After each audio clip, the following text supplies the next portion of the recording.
Better situation health-wise than we've been the last couple of years coming out of camp. Happy about that.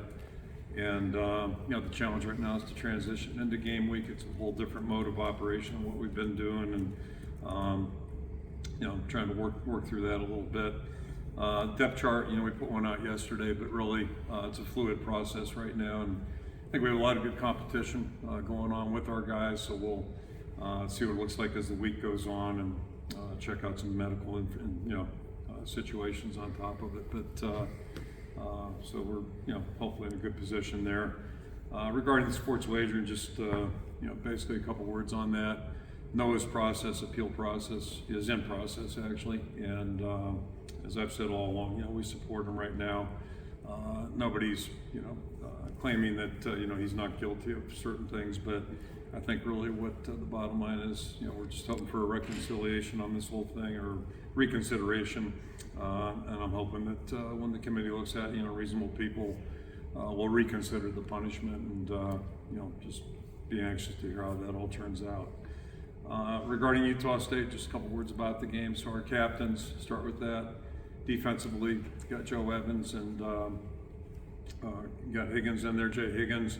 On offense, we've got Luke Lachey and Cade McNamara will be the captains there. So a couple words about them. They coming off a 6-6 season. It was Coach Anderson's second year at Utah State.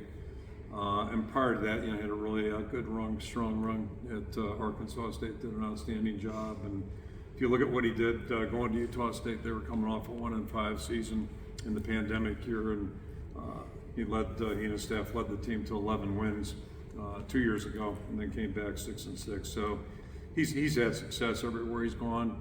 It's a unique situation. It's always unique in first games because of the new players. Not quite sure about the roster and all that type of thing, but especially at the portal and this new era, I think those numbers are probably higher than ever.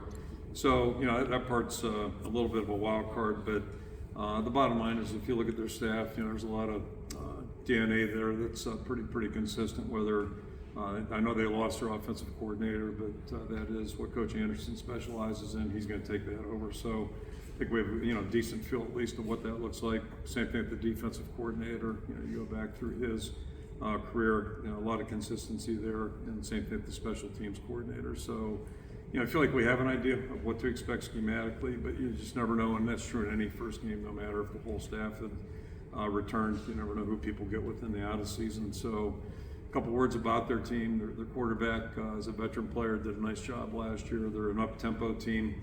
They are balanced run and pass, but they're an up-tempo team and spread.